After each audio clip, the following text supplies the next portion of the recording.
What up, nerds, and welcome to another inflatable episode of Straight Chilling, the weekly horror movie review show where you chill and we kill, slice, dice, and chop up yet another horror movie. My name's Bob. I'll be your host for the evening. This is episode number 365, recorded Monday, April 4th, 2022. Tonight we're talking about our first Patreon pick of the second quarter. This one was chosen by Luke. The movie is Private Parts from 1972. Before we get into the review, let me introduce everyone else on the show tonight. First up, calling in from Washington, D.C., we got our boy Randu. What's up? She has swallowed an entire 13-inch kielbasa. How do, buddy? How's it going? Hey. We got a special guest, Howard Stern, on the show tonight. Monsieur Stern, as he's called in the France land. Monsieur. You ever swallowed a 13-inch sausage, Randy? I mean, not at once, but I mean, here tomorrow is another day, you know? Could you? It's coming. You think you can? Can you do it? Oh, you know, gag reflexes are for the weak. Heard that. Last but not least, calling in from South Korea, we got our boy, Soju. What's up, man? What up? It's your boy, Peepin' Soju. Looking through the old slit in the wall, boys. Oh, okay. Creep stains. And it also isn't penetrating you. That's a bummer. Mhm. That's a bummer, isn't it, Juice? Isn't it a bummer? That's a bummer. I guess so. That's what you Right said. in the bummer. Is it a bummer for you, Bob? It's a bummer for everyone involved. I'm sure of it. I didn't know there was another Body Parts movie, man. I only knew of the Howard Stern movie, so when Luke was like, I want to Private talk about Parts? Private Parts, Bob. But I didn't. It's the same exact You didn't thing. know there was another Body Parts movie. Dude, Body speaking Parts. of, Bob just reawakened. Do you guys remember Mr. Goodbody? Yes. That Vaguely, dude yeah. freaked me the fuck out. Yes. I did not that like was his that job, shit. wasn't it? Was there anything else to it? I thought think he it was supposed just to to be frighten children. educational. I'm pretty sure that Mr. Goodbody is the source of like 95% of all creepypastas about children's programming. Yeah, I think that's where that all comes from. appropriate. Ooh, Bob, do It's you him remember and it's that? Max Headroom, and He's that's like in a skin tight suit. He's got like a little fro kind of. He's like a white dude with a little fro, and he's wearing a skin suit that like shows Body his parts. inside. Oh, yeah. It's like a onesie, like a translucent. Yeah. They're on there. His privates. That's weird. That's what you reminded me of with your body part. Hey, you're welcome. We'll be reviewing that next week. Come, children. Damn. But before we get into Private Parts, let's tackle some housekeeping real quick. Our April poll has closed. The official winner is Turbo Kid. Ooh, Whoa, shit. Super 8 tried to make a comeback. Yeah, it did. Oh well. So we'll be talking about Turbo Kid here in the next couple weeks. That does mean we've got a brand new poll currently posted on our Patreon website. Our May poll pick theme is Friday the 13th, because the only Friday the 13th of the year happens in May. The three movies to vote between are going to be Friday the 13th. You're going to Camp Blood, ain't you? We are in fact going to Camp Blood. The three movies to vote between are Friday the 13th, Part 2, Jason X, and Freddy vs. Jason. Whoa, It's got a death curse. Bob. How are those numbers looking so far? Well, Jason X and Freddy vs. Jason are tied. Part 2 is losing. Okay, well, we all win in this. I think that poll. makes sense. Yeah. Because honestly, like the other two, like the second one is still kind of like very much in the lineage of, and the other two are weird outliers. I feel like we should have chosen Jason Goes to Hell or something.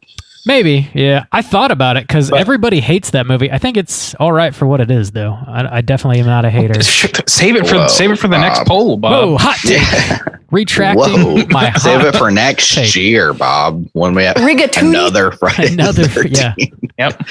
Anyway, yeah, but I don't know. I would be happy to cover any of those. Same. Me too. Same. Yeah. Not to say that I have like any of them are like preferred or whatever. It's just I feel like that we should have just gone with really weird oddball ones. The weird ones. Yeah. If you like two, then rep two, and if I've got it wrong, then prove me wrong by voting. Get your votes in before the end of April. We'll see what movie we're talking about this May. We also dropped a brand new mini-cast last Friday. If you support us on Patreon at the $10 level or above, you get access to a whole backlog of mini-casts. They're exclusive to Patreon. Juice and I were talking about Studio 666, which is that new Foo Fighters horror movie. Wasn't that nice of me? So check that out over on Patreon. Slam it into your ear holes. Also, here's another reminder. We're doing something brand new. We've never done this before. We're hosting a Straight Chilling meetup in Jacksonville, Florida, Friday, April 22nd at Rain Dogs, which is a bar here in town. We're meeting up at 7 o'clock. It's really just, it's essentially a meet and greet for horror nerds and people who listen to the podcast, just to sort of congregate and talk about our favorite genre. It's also going to be a swap meet, so if you guys have any memorabilia, posters, action figures, movies, whatever that you want to like trade, feel free to bring all that stuff. It is. That's the real motivation right there. Okay, don't let Bob fool you. This is Bring why me your freebies. thing exists. Oh yeah, you got some blues laying around. Why don't you just go ahead and bring them? I'll take that off your And hands. munch on some grinding. Bobby, bring in some blues. Sammys. I mean, what's going on here? No. Some little finger sandwiches. Those little baby corns. Here, taste my finger. What the fuck? Finger Sammy. No, we're not going to be feeding anybody, but it is at a bar, so you can get your drink on if you want to. We'll have movies playing on the projector. I'm going to have like a big prize pack. Going to raffle that off, and we'll have a table set up, selling like Straight Chilling merch and whatnot. But it's mainly just like a hangout, meet and greet, talk about horror. So mark that on your calendars. Friday, April 22nd, Rain Dogs here in Jacksonville, Florida, 7 p.m. I look forward to seeing you. Last thing I have here, speaking of raffling, we're doing another raffle that is based on the interwebs. We did one of these last month. Basically, all you got to do to enter the raffle is leave us a 5-star rating and a nice little review on iTunes. You'll be automatically entered into the raffle, and I'll put together a Straight Chilling prize pack and send that off to the winner. We'll draw a winner towards the end of the month, so you've got several weeks to do so. It only takes a minute to do. It's a really quick, easy way to help support the show, and it helps new listeners find us. We really do appreciate that. That's all I got. Do you guys have anything you want to mention? Anything I missed? What is none of your business? Yes. No, I don't think so. Yes. All right. Sounds like our house is clean. This house is clean. I love how Randy's so quick on the new bumps, but on the ones he's got to The play. standard. Yeah. Man's got to have priorities. A rigatoni? The good news is I always get this house is clean late, and I always am Johnny on the spot for back of the box because they're back to back. They are indeed. Speaking of which, we're getting into the main event. We're talking about Private Parts from 1972, courtesy of Luke, and we're kicking it off with the back of the box. What's on the back of the box?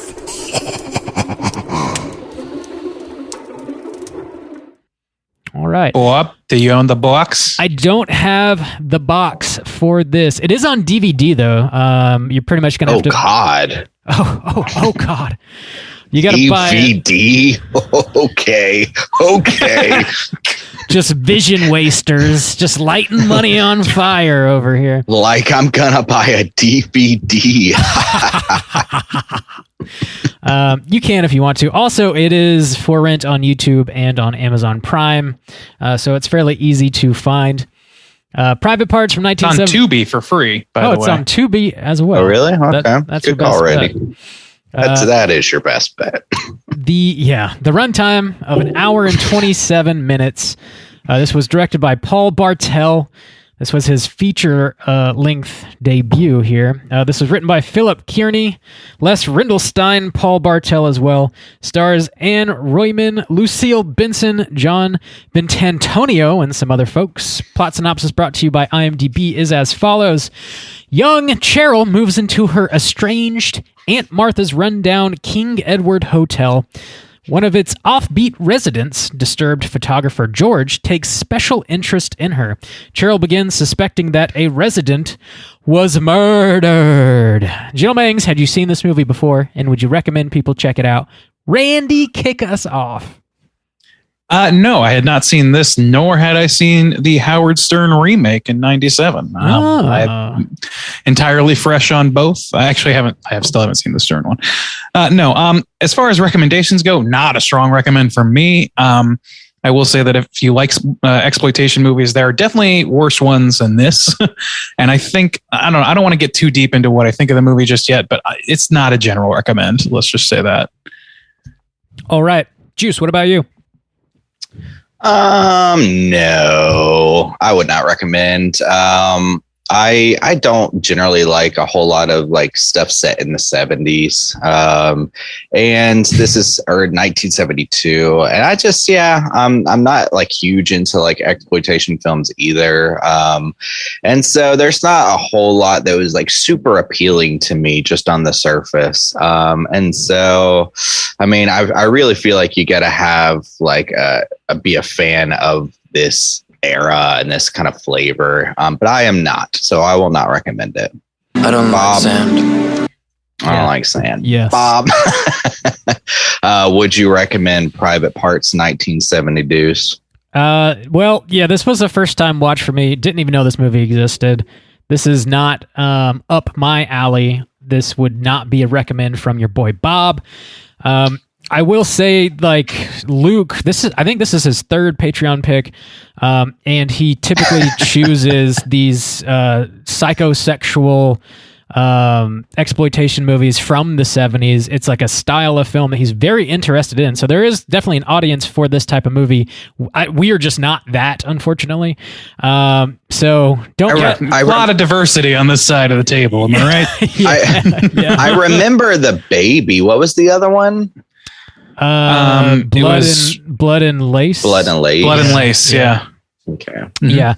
That was the one with the girl at the orphanage, right? That was the one with Uncle Leo. Yeah, crazy Uncle Leo. Yeah. There's always a weird uncle or aunt in these movies. We'll get into that. I'm sorry, Luke. You're just we'll get into the nitty gritty. That sounds like not a recommend from the Straight Chilling crew. Let's go ahead and get into the rest of the movie. We're dropping that spoiler warning right now.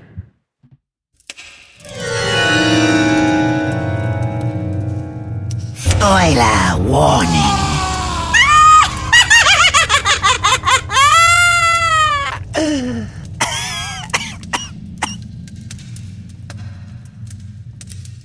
Alrighty.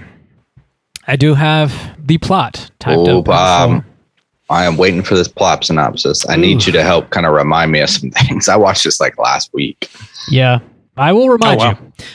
Here goes the full plot. The movie opens up with a pile of steaming man-ass that allows you to stare directly into Mike's lower intestine while he makes out with Judy. Yes. You can 100% see what Mike had for dinner in this opening scene. It's very memorable. Cheryl, Judy's roommate, is peeping on them while they're making out. They see her, they pull her into the room and try and strip her naked.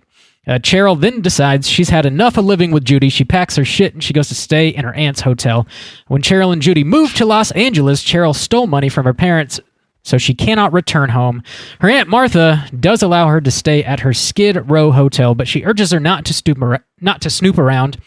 Mike shows up at the hotel looking for Cheryl, as she's also stolen money from Judy. Mike is then decapitated by an unseen assailant and burned in the furnace. Cheryl learns that her Aunt Martha had a daughter long ago, but her aunt mysteriously says she's in God's hands now. Several of the hotel's clientele are very strange. There is a drunk. There is an old lady. Seems kind of crazy. She's always asking where Alice is. There is a gay man with a BDSM Jesus kink. There is also the Aunt Martha who is... No, I'm afraid that they wouldn't approve of that at all. Maybe, maybe not. There is crazy Aunt Martha, who is just absolutely obsessed with death. And finally, there is a hunky photographer who's totally normal, of course. Someone begins leaving sexy lingerie in Cheryl's room with little notes. Cheryl sneaks into the tenants' rooms to try and match the handwriting, including the apparent vacant room next to hers, and she finds there is a peephole looking into her bathroom. She suspects George, the photographer, is her secret admirer, and she ends up wearing the lingerie because she is interested in his sexy ass. We later see George have relations with a water-filled plastic sex doll. He then expresses his interest in Cheryl to Aunt Martha, but she says to leave her alone so they don't hurt one another. Then her friend Judy shows up at the hotel looking for her. She's also killed by an unseen assailant. Cheryl later goes on a date with a dude named Jeff she met while getting keys copied. They go to a concert. George mentions that he knows the mysterious Alice everyone is talking about, but she vanished not too long ago. He also mentions Alice was afraid of George. Cheryl is offended by this, says at least George knows the difference between a woman and a child. We then see George listening to a cassette tape of him murdering Alice with a syringe. George bursts into his room. Jeff bursts into George's room after hearing Alice on the tape, and George knocks his ass out, leaves him in the dark room. Cheryl goes back to the hotel and lays in George's bed. George takes pictures of her and then tries to stab her with a syringe filled with his own blood. Cheryl knocks over a light, hits George on the head, kills him. Aunt Martha storms in and insists George could never rape her or anyone else, then opens his shirt, exposing breasts. Turns out George is Martha's daughter. Martha says Cheryl could be her new George, but she can't be trusted. The following morning, the cops find Judy dead in the dark room. Jeff is also locked in there with her. Aunt Martha's dead and dressed up in lingerie. They leave without finding Cheryl. Finally, Cheryl descends the staircase into the lobby, reciting the same lines her aunt said before. She cannot rent a room to Jeff. Their hotel is the last respectable hotel on the block, and she has to be very selective with her clientele. Roll credits. Man. Yep. There's a lot of nonsense happening in this relatively short movie. Yeah, I think that's what's unfortunate, too, because I will say that there are some interesting ideas posed, and I was I'll say for Luke's picks, I was kind of excited because I thought the setting would provide some more interesting kind of characters. You're in a hotel, and hotel horror, we don't get a whole lot of that these days. We did have that season of American Horror Story that kind of came on, and we have The Shining, and there's infamous hotel horror. Yeah. So I was intrigued by this, kind of lower budget, a Skid Row idea, but I feel like it didn't really deliver on that, and instead focused in the wrong kind of directions. And I was like super disappointed in that. You should watch Basket Case. Well, we will soon, I think. Yeah, I'll save it for the cast. I think there are some interesting things happening in this movie that we can touch on for sure. I was struggling to give this movie my full attention. Luckily, I typically take notes throughout watching these, so I have to focus or else I'll miss something. But there's when the ending happened, the thing that was most striking to me was that it's essentially the exact ending of Redacted. Whoa, I was gonna save that. Oh, well, yeah. I mean, you just kind of swap the genders. That's the main difference. Also, well, I know. Well, no, I was gonna not say Redacted or whatever. oh, yeah, spoiling. Redacted. Well, it came out however many decades ago. Okay. Well, yeah, we could probably keep careful with that. Probably. Yeah, I was going to say, it reminds me of another infamous movie, but whatever. Well, anyway, it's that one. And there is also a crazy Aunt Martha in Redacted. So it's extremely similar. Also, both of these characters are forced to present a gender that they don't identify with necessarily, which is just going to go ahead and ruin Redacted. I think some bleeping might be in order. Yeah. Well, we can just augment the spoiler warning that it's for two movies and not just one. Well, yeah, but if you tell them which one, I don't know.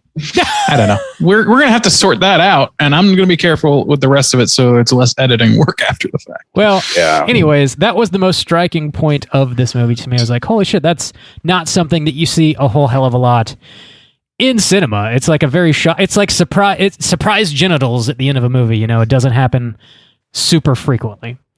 I don't know. I mean, I definitely think you're right to say that it was like for shock value and all that stuff, because honestly, yeah. the end of this movie is fucking batshit bananas, like nonsense, and not necessarily like her turning into her aunt. Like what prompted that of any kind? It doesn't mean how did anything. the aunt end up dressed in her lingerie?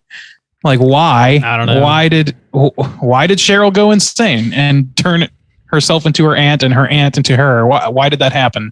It doesn't matter. It's just shocking. And I think it's the same logic behind the gender thing, but it's like, it's just like about as close as most films would ever come at this time or for a long time to transgender issues or whatever. And it's another case of like the psychologically fucked up and violent gender bending person. And like, it's a pretty fucked up trope as we recognize today. It's, this one is like similar to that other movie that you mentioned. Like it's a little bit different because it's forced. It's enforced on the character kind of, but not so much in this one because the character is a full grown adult that goes and does their own thing constantly. Well, so very easily could have escaped that if they weren't, I think it's also forced onto George in this movie because like there's a sequence where that's what I'm talking about. He's talking to Martha. Well, you said it was less forced upon him. I'm sorry. I misunderstood you. That's my fault. Okay, go ahead. I mean, he literally tells his mom, Martha, like, you stole my childhood from me, but basically. And she encourages him to have relations with this water-filled doll instead of seeking out a healthy relationship with like other human beings. Like Martha's whole like perspective on like female sexuality is just like fucked up to the point where like she can't handle having a daughter because like any sort of like female sexuality is like repulsive to her. It seems it's like she calls like her niece and like other women like, I can't have painted women in my hotel because fallen women. It's like all that shit. She looks down upon it. It's I don't know. She forces her daughter to just be a male.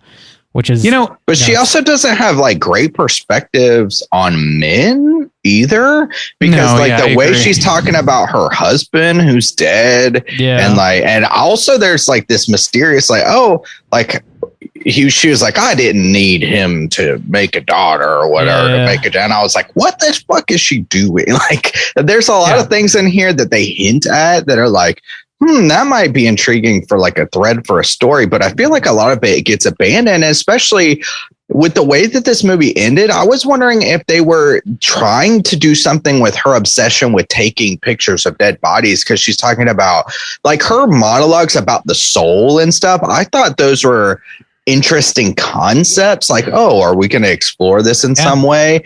Of like, your soul is, or your body is actually the soul leaving the body. A prison for the soul, and things like drinking that make the body feel good actually torture the soul. And I was like, that's an interesting philosophical idea, and I was I kind of hope, I know, but even like growing up in a church, I've never quite heard it put that kind of way of, the body being a prison, and they acts against the soul. Like not in that type of I've definitely heard, I mean, I don't know. I mean, to me, it was definitely an evangelical thing, but it was certainly heightened.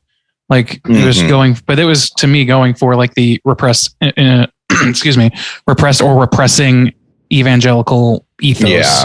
And I mean, it certainly was that, but I've definitely heard people in different levels of different kinds of churches that will say things not quite that obtuse about it, but pretty close. It'd be I think because we're trapped in this body. We when we die, we're free to go. Well, I guess be with Christ or whatever. But it felt like they took it a level even further, because even in this movie, at first she was like, the soul knows no gender. It's not man or woman. And so then when she's talking, when it was revealed, so that's why I was like, well, this is like an interesting direction. Like it felt more than just a typical evangelical, because she's out there trying to take pictures of spirits escaping their body. So I was like, I know it's got that feel of Christianity, but it felt like different. Like, I don't know. I mean, to me, it was a warped and extreme view of evangelical ethos that was also, you're right, had like these interesting other ideas like kind of in the mix that were associated with this person being kind of fucked up. But as far as like George goes, like the idea that George is like, he's certainly abused into some sort of like, you know, mental condition or whatever. But to me, it's like, you know, that's, I don't know. It doesn't, this is somebody our age maybe, or a little bit younger. Like they can walk away. And you know, I don't know. That's a whole thing. And I don't think it's as cut and dry as it is in the other movie that we brought up. So to me, it's a little bit more, it's a little bit more sketchy territory. And I don't want to like sit here and ignore that fact because it is, but this movie kind of also in differentiation from that other movie is like, this movie is not as funny. It's like, this movie I think is trying to be funny, but it is failing at it. Whereas the other movie we're talking about is not trying to be funny. I know you disagree with me on that, Bob, but is not trying to be funny in my opinion, and is able to be funny due to its sheer, the green, incompetent nature of the filmmakers making it, who are like, you know, have all this, you know, drive to do something big and crazy, but have no idea how to wield the power, really. In my opinion, that's how that movie goes. Anyway, but this one is just like, I thought there was a few funny beats in here. None of them have anything to do with like the plot, so to speak. But like the intro sequence is like so ridiculous that this couple making out on the bed would like drag this woman by her feet into their bedroom and like try to strip her naked and force her to like engage with them sexually. I get like, what is happening in this opening sequence? It's like, well, okay, no, I think there was something to that when I went back because her being what's the main girl's name? Cheryl. It's a weird Cheryl. Spelled whatever. like Cheryl. Yeah, whatever. Yeah. Cheryl. So she was peeping on them. Yeah. And then as it turns out, so see, I think this is the problem with this movie. It changes directions and focuses too many times. So George is also a peeper, you know, and they're part of the same family. And so, and even the fact that like Cheryl gets off on it later, like, oh, I know someone's looking at me. She finds that intriguing. And that's where it's because she was caught in the same position at the beginning of this film. Yeah. And the friend accuses her like she always does this. She's always peeping on me. Right. And so then Cheryl gets in this reverse situation and it's where the situation where it should be dangerous, but she like loves it. She loves the idea that someone is peeping on her and they could be taking pictures on her. And I was like, okay, you know, that's an interesting like psychosexual kind of thing that we're dealing with, you know, where the peeper, she gets off on peeping and it's flipped around and now she's kind of getting off on being peeped on or whatever. But and that's, I'm sure, a real kink. I mean, it's gotta be, right? For sure. Yeah. I mean, they didn't even explore that fully. I felt like it's like, okay, George is a peeper. Oh, he's also a woman that's forced to pretend to be a man, but also he like randomly kills people in this hotel. Like, why? Why does he kill and people? So does Martha, or is it Martha? Aunt Martha? Yeah. Yeah. Like, I mean, what? it just doesn't like, yeah, I totally agree. Like the problem with this movie is a problem of just too many elements. They put way too much in the soup. Yeah. For it to really like, and it like, they don't really connect. So I fully agree with that aspect of it. And you know, one thing about this movie is like, I guess partially or uncredited, written by Paul Bartel and directed by Paul Bartel, who I know because I have seen the movie Eating Raoul, which is probably one of, if not his best known film, besides maybe Death Race 2000. That's the only movie of his. If I had seen his other films, but I have not. So the thing about, I brought up Eating Raoul when I watched it on this podcast. I remember bringing it up because it's sort of an odd movie too, but it is very clearly a comedy. He also stars in that, and the two of them, I've definitely brought this up too. The two leads of that show in that movie, Paul Bartel's character and his wife, whose actress's name I'm forgetting. They play the Bland family, the Bland couple. That's their last name, and they show up in Chopping Mall as well. So little trivia with that, but yeah, so this is his first film. And to me, like it took me realizing who wrote this for me to kind of accept, oh, okay, so yeah, this is definitely supposed to be a comedy. It's just not landing for me. So like, because Eating Raoul is like definitely a comedy, but it has similar sensibilities where the funny things are the little side conversations that happen. The funny thing is Paul Bartel's character walking into a porn shop where the guy is just yelling in his face about lube. And like, it's really funny, like little things like that. And this movie has a sprinkling of that, but it's mostly, I think, too afraid to really embrace the comedy aspect. So it kind of flounders in both lands. Yeah. The rat in the garbage disposal, like the energized keyring, the Keystone Cops at the end bumbling in saying dumb shit. Like there's sprinkled comedy throughout it, but it's definitely not like bust to gut. Like I would be, I don't think I could ever actually just call this a comedy, but it has some jokes in it. There was another like interesting thing that I found like in researching this movie is the actress Lucille Benson, who plays Aunt Martha, she's got a very brief role in Halloween 2 at the opening. She's the older lady in the kitchen making ham sandwiches. Michael Myers like steals her knife. Oh shit. Yeah. Nice. That's her. I was like, holy, that's pretty cool. Shit. Well, that's funny because for a split second in this movie, I thought that the Reverend was fucking Loomis. What's his name? Donald Pleasance. There was a split second. I was like, Donald Pleasance is in this? No. D-Pleasance? No. But man, that Reverend, I thought he was going to factor into the story more because he's so chaotic. Like he's the funniest part of the movie to me. Just his demeanor, really. That actor was just killing it, in my opinion. And his room was like the most interesting set of the whole movie by far. Like, dude, yeah. The Jesus statue that was like draped in like leather and chains, and he had like a little like corner with like a drape for like masturbating. Yeah, jerking corner. Yeah, a little jerk corner. Oh yeah. But it's like his apartment. Like you can jerk off wherever you stroking. Want. Just start blasting wherever you want to, man. Well, he also brings up like gigolos and shit. So clearly. Yeah, he's always bringing it. That's the thing is like this movie really like the side characters are actually really enjoyable. You know who else I liked? Was Jeff the kid from the key shop who Cheryl goes on a date with and treats like shit. Yeah. And then he later like investigates and gets mixed up in things. When his dad shows up, his dad cracked me up the whole fucking time. I can't remember the lines he was saying. Call. They were making like he was just making these like really like fucking dumb dad jokey like get me out of here. Yeah, he was like dad to the extreme. Funny. You can walk, can't you, son? Come on, you can walk. Come on. Yeah, shit like tell this officer you can walk out of here. It's like, also the cops did not give a fuck about anything. They just there's a dead body over here. Yeah, they were very nonplussed until the tits was wagged out of George's shirt, and then like, wow, with tits like this, I'd walk kind of into the sky. Look at the cans on big laugh. Yeah, exactly. Yeah, it's a little much, but yeah.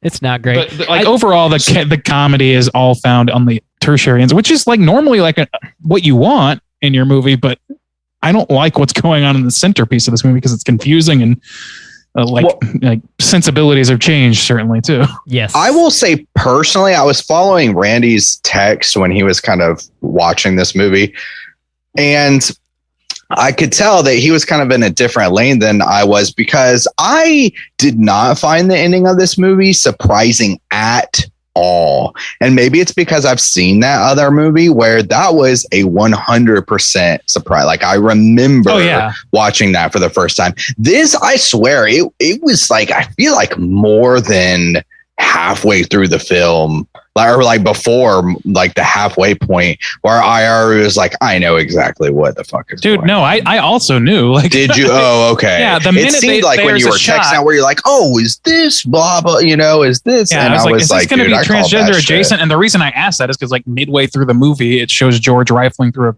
a cupboard where it has testosterone vials sitting there. Oh, I didn't even notice. There's no other reason for that to fucking be there. So center frame. Like, I don't remember exactly. It was either what him it was, or it was Martha that were gender bending, and it's in his apartment. So I definitely had figured it out. I was just trying to figure out, you know, maybe I'm wrong because I really didn't want to have a whole like let's have a conversation about this movie because it like goes too far off the rails. Fortunately, it was too silly, kind of like to be taken seriously on that front, in my opinion. I think it was at the point of where like we find out that George is the killer, and because the mom lays it on so thick, Martha, about just women and that her daughter's missing and everything, I was like, of course this is like I was like, why else would George kill people? Yeah. It was going to be something, and then the minute I saw the testosterone, I was like, that would do it. Yeah, okay, that's the most obvious thing that's going to happen. I just kind of hoping that it wasn't going to veer off the rails entirely. Okay. Well, never mind. So, I mean, that kind of, for, this to be shock value or some kind of like twist or whatever, I was like, oh, yep. I knew that. Yeah, I think they were still aiming for that. Away. But no, we like, and the other thing is like, that's a little unfair of us, like because we live in a post Shyamalan world where like we spent a lot of our movie going adolescence just expecting a twist at the end of movies because Shyamalan did their thing, and it just kind of became a thing for such a long time. And now it's just like part of the nomenclature of film at this point. And we all know it. But at that time, I feel like, anything that you got on film that was kind of outside the norm was already shocking. So the idea that you would ramp up to it a little bit kind of just was part of that, rather than just like telegraphing too early. I wanted to talk about this doll a little bit. Give me the doll. Give me the doll. It's like an inflatable sex doll, but it's got like a hose attachment, and you just fill it with water. And there's this like sequence where George top of the line takes a syringe of his own blood and like stabs it right into the vagina of this doll. And the blood sort of like spills out throughout the water and like it seemingly fills it up with blood. It's like a really striking scene. It's like, it's really like weird, but also like kind of beautiful the way it looks. But like that scene, I was just like, it's like Randy's questioning who you are, Bob. Artfully filmed, I guess, is what I'm really trying to say. Beautiful. I loved it. But I don't know. I will agree that it was like interesting. Like it, with the way the blood disperses throughout the water, and it's in a unique kind of vessel. I'll agree that it looked interesting. Yeah, it's the beautiful, the unique visual of this movie. Sure. Yeah. And I was like thinking about that sequence a lot because the way it just seemed like they really took their time shooting it, and like I don't know, I was reading too much into this movie for sure. But I was like, why the hell would this character do that specifically?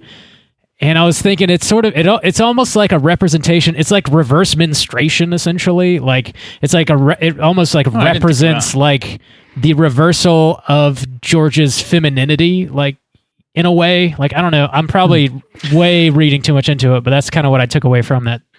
Well, I took it in a similar way of like, in the same way, if he is kept from being a woman forcefully, and then he puts his blood into this doll that he dresses up in sexy women's lingerie, and then he gets off on Cheryl wearing the same lingerie, and we think it's sexual, but it really could be a representation of like, that's who I should be. That's how I took it. That makes sense. That does make sense. I had a third option. Whoa, which, Randy. Yeah, to me was like, I was trying to figure it out as well. And I was like, this is fucking weird.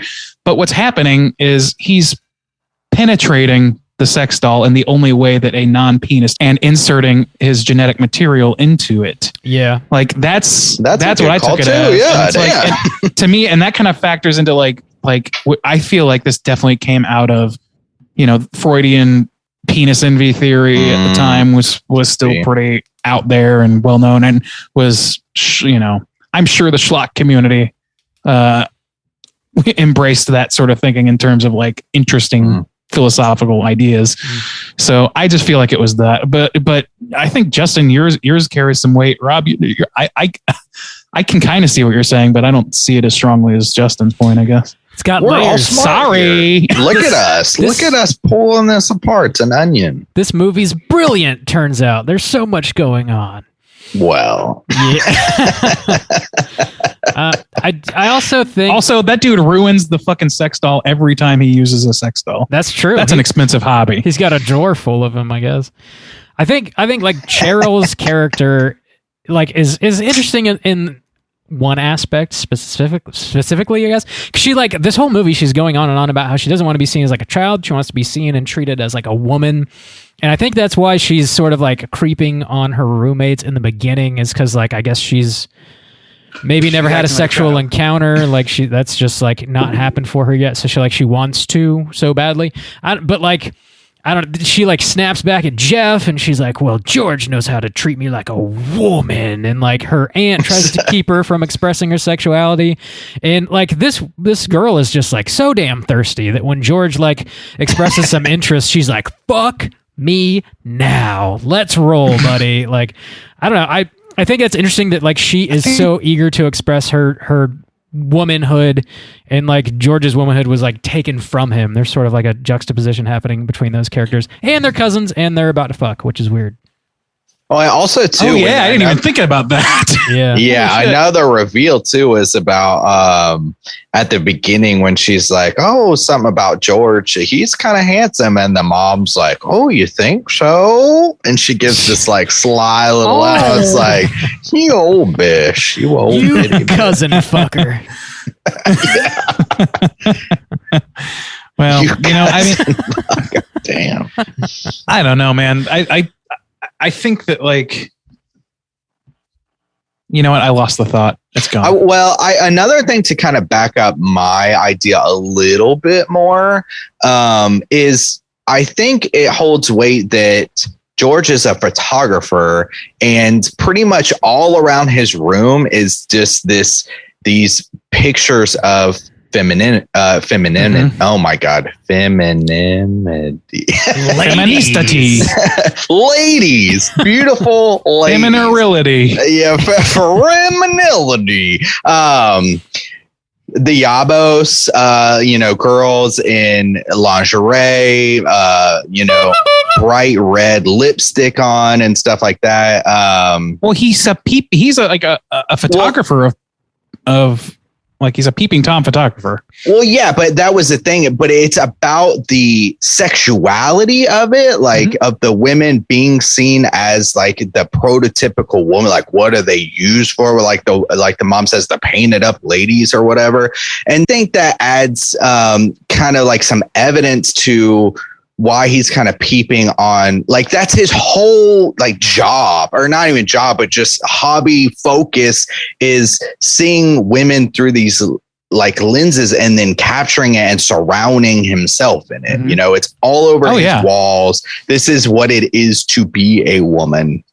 No, I think you're totally right. And that supports your earlier, like, that supports the idea that like what she's interested in is embracing the idea of femininity and taking that to an extreme where I meant like pronouncing it correctly. Oh yeah.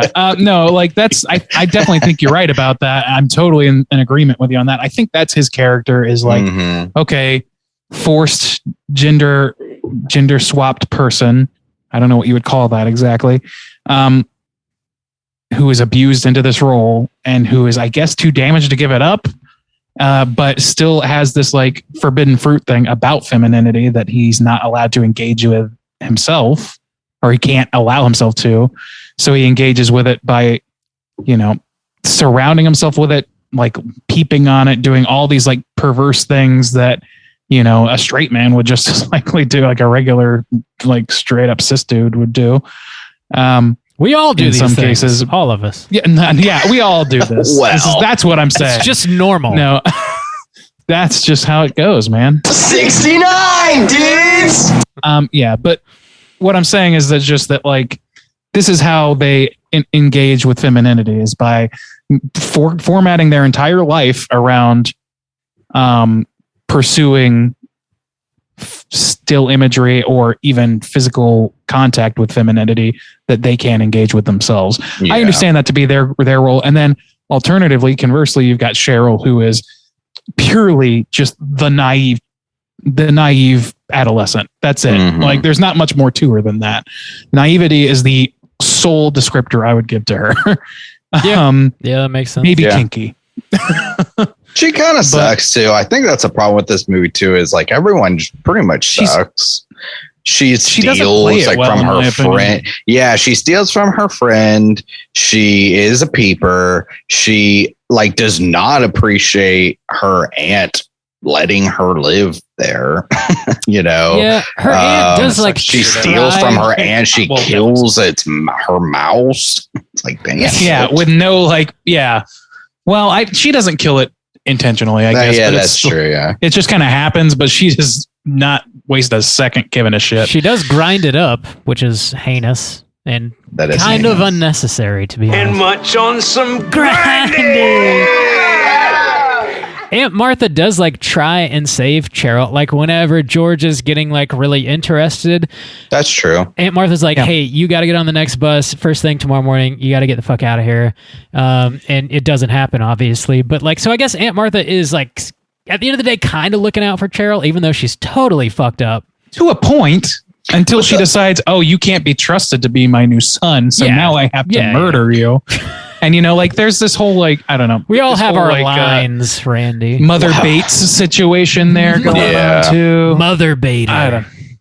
Whoa, No, you know what I mean. Bob. Mother of Norman Bates. I know what you mean exactly. Okay, I want to Yeah. make sure that was not lost. There's something I- going on with that, but except she's alive and she's like, I don't know, I don't know, man. It's a really weird situation where they basically have a character who functions similarly to Norman Bates and who has a mother that instilled that in him, and therefore like it caused that to be his method of living. But the mother's still alive and enforces it, like for real. I don't know. man. It kind of makes Yeah. her warning at the beginning. The reason I was kind of disappointed, like, oh, don't creep around the hotel. Okay. Yeah. But she knows what's going on and they see George in the hallway. So it's kind of a weird threat once you know what's going on, or not threat, like warning, like don't walk around the hotel. It's like, you know, George, like, you know what's going on here, you know, like, I think that's why she's warning her, because she's like, okay, you can stay here for a couple days because you're family, but I don't want But you she to puts her in a room next to George. Yes. Yeah, I know. Like that's the thing is it's shit like that makes it hard to swallow some of this, where it's Yeah. like, I don't understand. So, and Cheryl in particular is just hard to like grasp because, I don't mean to be cruel, but the actress is just not selling it on any level to me. Like I couldn't tell what she was thinking at any time. She was not able to act in such a way where I could understand what she's feeling without her having just outright saying it or just plastering on a big smile. Those were the only things that I really understood what she was thinking. So yeah, the whole time, like I was like, okay, is she interested in George or is she intimidated by him? What's going on here at first? You know, and things like that. It was hard to follow that. I don't know. And she's just, like you said, also kind of just not likable. And the other characters, She's cruel like to the Jeff, other, and Jeff is like an age appropriate match for her and everything, like a naivety appropriate match, like a mental age appropriate match, but she's not into that because she likes the kink. well, yeah. And if the other people in the hotel had served some kind of purpose, like against, you know, like, okay, so I would say that the preacher, he's interesting. And he at least expresses, if we're going to take this idea of, you know, George and this, you know, idea of like what it means to be a woman and things like that, you have this other character open kind of in his sexuality, even though he's painted as a weirdo, which I think is problematic in some ways, because anyone that you see in this movie who's outside the gender norm is painted as some kind of weirdo. But like you have this other person who has this other kind of sexuality, and so that kind of goes against the idea of what it means to be a man or masculine. But the other dude's just a drunk who doesn't play any part into the story, like adds nothing to the idea of this is a hotel or anything. And then the other one's this old woman who I'm just kind of confused about her role, other than like, ooh, isn't this some wacky shit?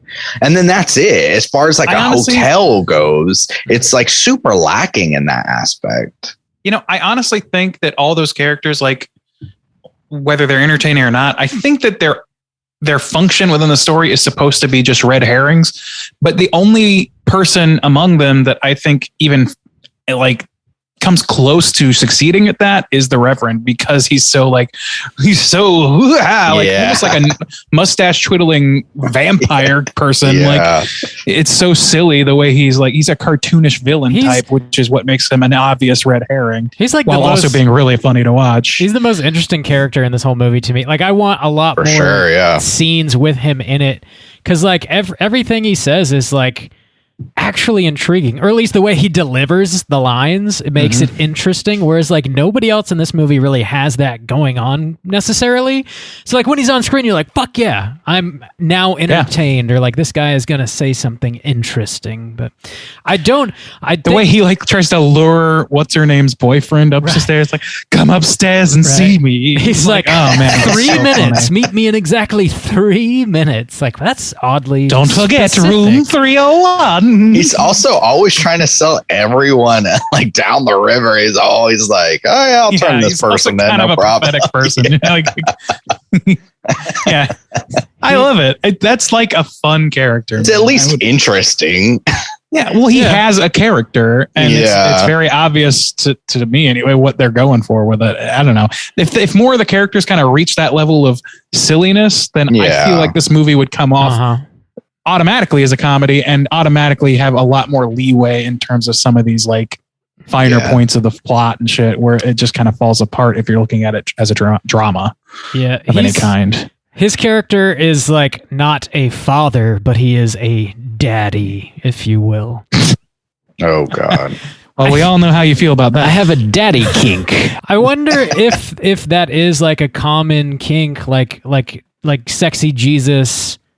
Is that like a kink for people? I wonder.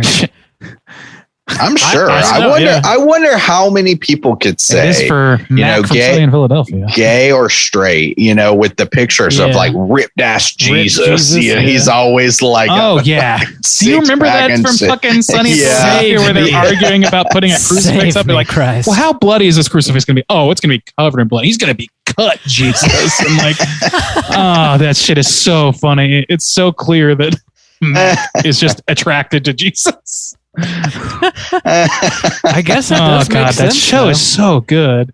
Yeah, I mean, especially when with Christianity, the way it's portrayed of like, often it's talked about as like Jesus as a lover, or like God, a partner who loves you unconditionally, who does all these things. Like the most important, like, I wonder how many people. No, go ahead. I was going to say the only important thing about your love of Christ is that no matter what, it has to be a man, because that's a patriarchal religion if there ever was one. True. So it can be you better love Jesus more than your spouse, but it's cool. It's cool. No homo, baby. No homo. He's just ripped, no big deal. I just want to be ripped, and I want to love him. Flowing locks, I don't know. This is getting weird. All right. Yeah. I don't know how to get us out of this conversation. Anyway, hit us up if you have a sexy Jesus kink, or someone that does. We want to hear about it. Leave us a voicemail for sure. Was your sexual awakening due to Jesus? Oh my God! I have to think it would not. So ripped. That's not that uncommon. Yeah, I would agree with that. I've never thought about worldwide, it before, but probably. Yeah, probably. Well, take me, Jesus. Oh God.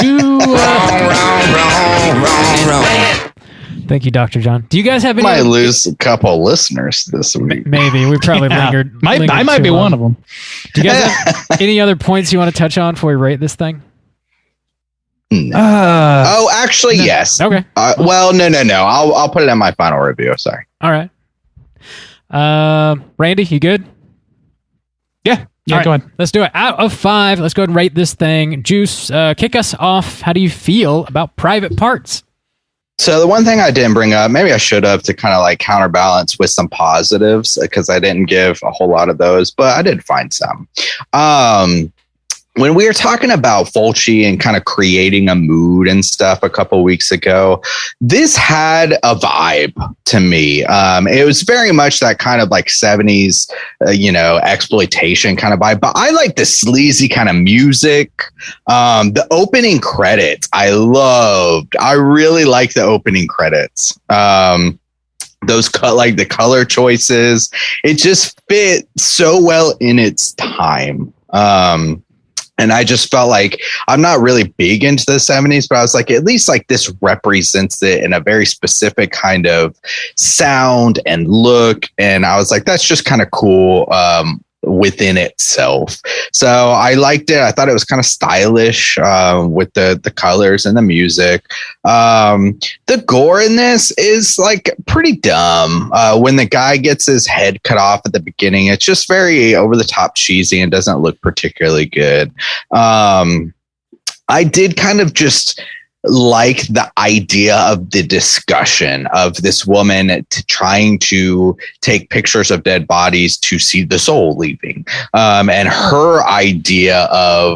her twisted idea of, the body is a prison and the soul is like something else. And I thought, here was my take on the ending, is I thought they were trying to continue that idea, even though they didn't develop it well throughout the film, in some way to say that the mom had found some way to put her soul in the girl's body. Like where she was talking about the transference of like souls and stuff, and how the body is just a vessel. And that's why she had no problem making like George be a man. And I thought she had somehow found a way to put her soul, but they didn't develop that in any kind of way. And I thought that's why she was wearing her clothes and why the mom would be dressed in lingerie. But I was like, they didn't develop this at all. And I'm making huge leaps here to try to make this fit. But that was my impression. To just try to make it make sense. Let's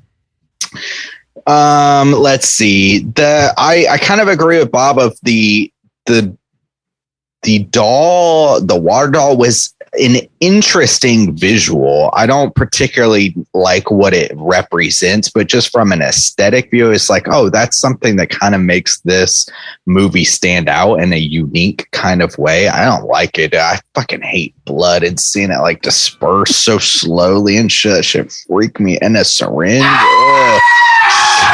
Shit freaks me the fuck out. Also, with Alice dying, if he's putting his blood into people, that wouldn't necessarily kill Alice. I mean, it's not chill, but no, I don't know the biology of that, but I'm pretty sure that if it's not like a matching blood type, fuck yeah, oh god, okay, let's just okay. That's not chill. Anyways, fuck, I didn't really like this movie. It's not my style, but I mean, like I said, it had like some slight positives to it. I liked some of the hotel aspects. I wish they would have leaned more into it. I wish they would have picked more of like one or two lanes and really driven home some of these ideas. It felt too scattershot to me, and they didn't like really flesh out the hotel idea, in my opinion.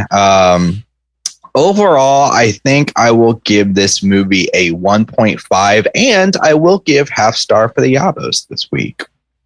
Whoa, quick math says that Juice is giving this a 2. Yes, 2 out of 5. La-dee-da. Well, la-dee-da. Well, alrighty then. Bob, I'll swing it over to you. Thanks. Private parts, not body parts. Not body parts. 1972. These parts are private.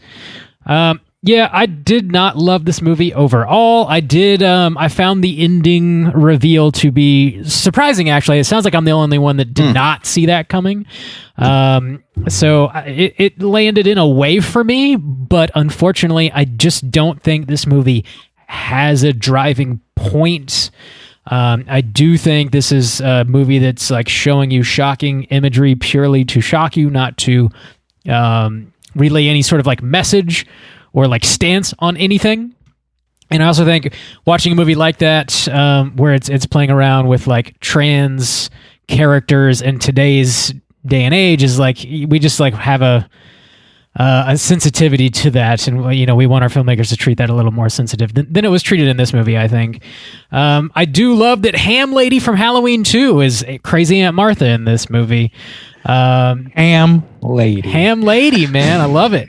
Also, the only like other really interesting character other than Aunt Martha. Aunt Martha has like some crazy like ideas, but I think that does enrich her character in a way.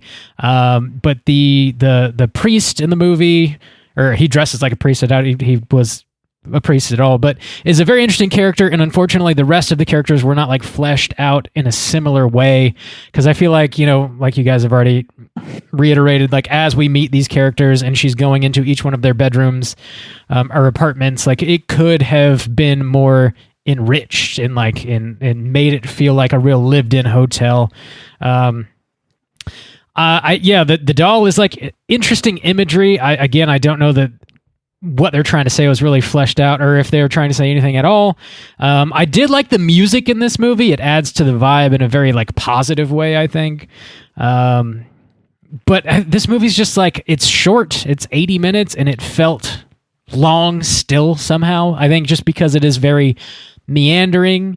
It doesn't know what it's trying to be, and it just sort of like lands ultimately with a pretty big thud as, we see Cheryl descend the staircase and she's like possessed by her dead aunt somehow. And it just like totally confuses any sort of message that you maybe were sort of on track with watching this movie. It just like derails all of it. And you're like, okay, this is just a pile of ideas that people just threw at the wall. And that's this movie, essentially. It wasn't enough to really keep me engaged throughout the movie.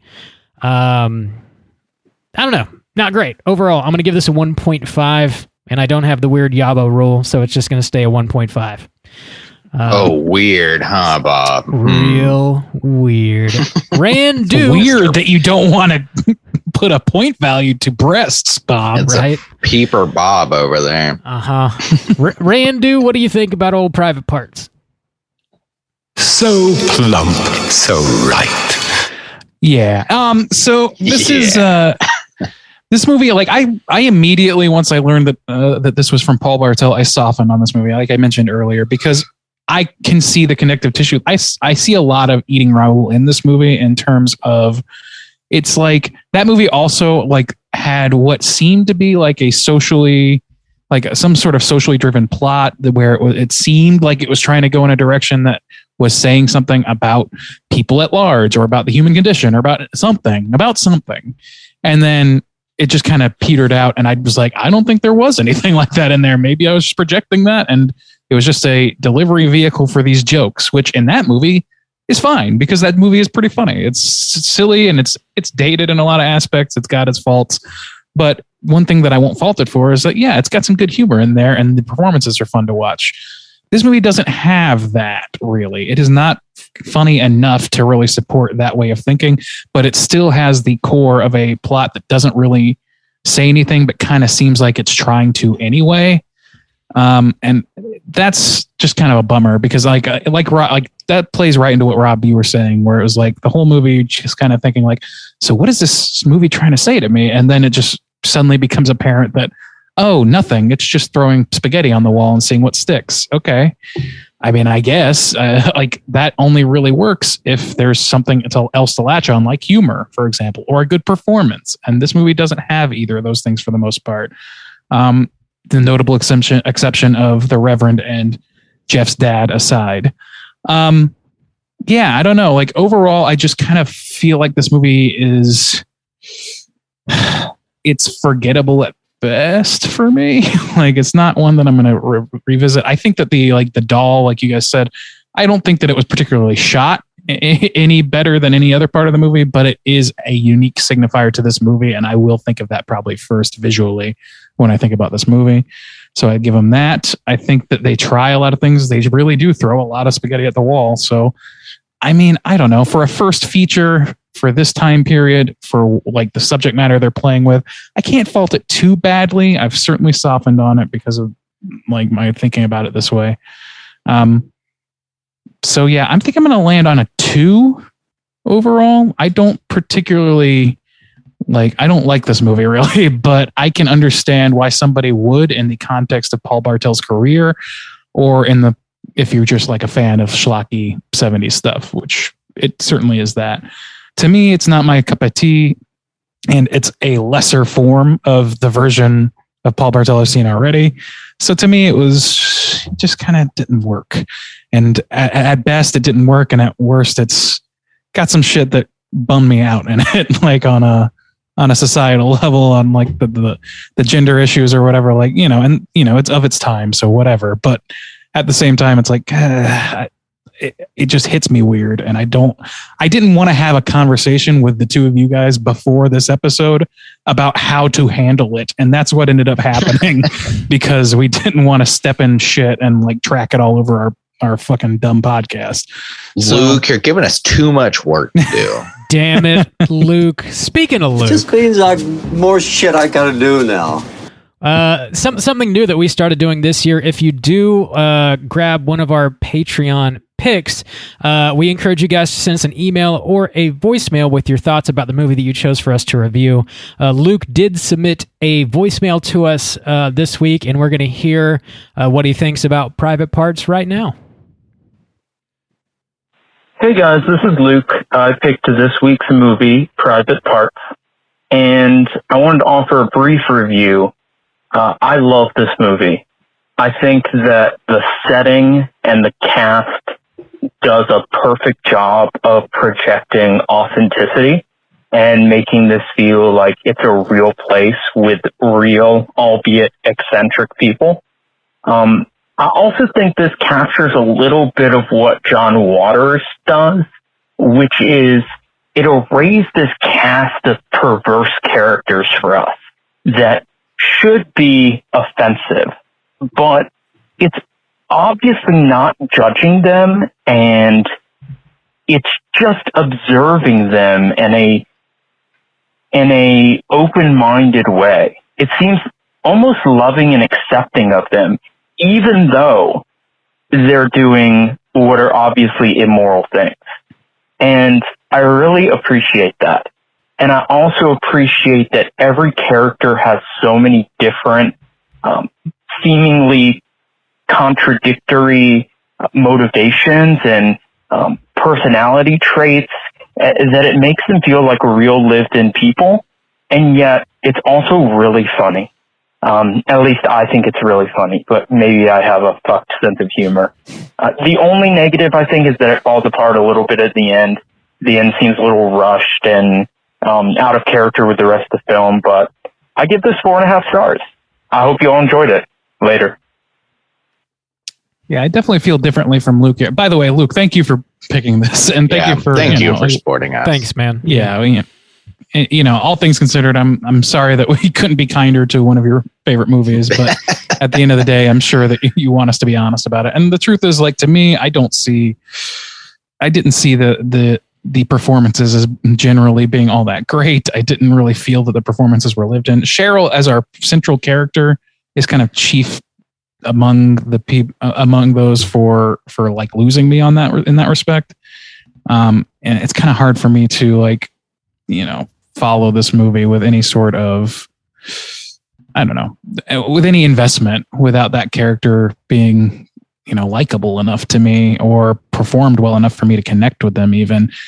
And even like I just can't also get on board with the idea that they're, George is not, a lovable misfit. They don't paint him as that. They paint him as a murdering, psychosexual abused creep, and it's not like, oh, you like him despite him doing immoral things. I don't think so. I think this movie is pretty obviously not in his corner. I love him. And he's great. I mean, you can love him as a character. That's fine. Like, I know you're joking, but like, you can. Well, that's the thing. He was like saying together that argument for me. Saying like he thought that they were people being viewed in almost kind of like a loving way. Everyone is kind of, seems kind of shitty to me. And they're portrayed that way because like everyone's just like kind of weird and sucks. Like in their actions, like the Martha or whatever, Aunt Martha, like she's like sucks. She's obviously like a villain in her own right. George is out there creeping and killing people. Cheryl is a thief and, also creeping and is kind of like a piece of shit. Like I didn't find anything like lovable about this group the way like Luke kind of talks about it. Like I can find something. I mean, I kind of disagree on something nitpicky on Cheryl to some extent, but I definitely disagree in terms of that the person that we've been praising this whole time is the Reverend who exemplifies what he's talking about. I think that is an absolute dead on ringer for what he's describing. I just don't see that in the other characters really. The drunk is just nothing, barely there. Yeah. Martha, like you said, is very compromised as a character for a number of reasons, not the least of which is that her motivations are both telegraphed and confusing. Somehow both at the same time. And I don't know. And then, Cheryl to me is the one where it's like, we should like this person more than that. I don't really see her. I kind of interpreted that her stealing that money as like, cause she says like, no, I got us here. You owe me money. If you're going to kick me out, then give me my money. And she took her money out of retribution. I didn't feel so badly towards her about that. The peeping is another thing that I kind of gave her the benefit of the doubt on until later on in the movie. Anyway, long story short, it's I just don't really see some of those things myself. Sorry, we don't see the same exact movie you do, Luke. Glad that you enjoy it, though. And again, thanks for picking a flick for us to watch, man. We really do appreciate the support. With our ratings all combined, we do have an aggregate of a 1.8. Let's go ahead and jump to our Rotten Tomatoes segment and see what the critics and users think about Private Parts. Certified.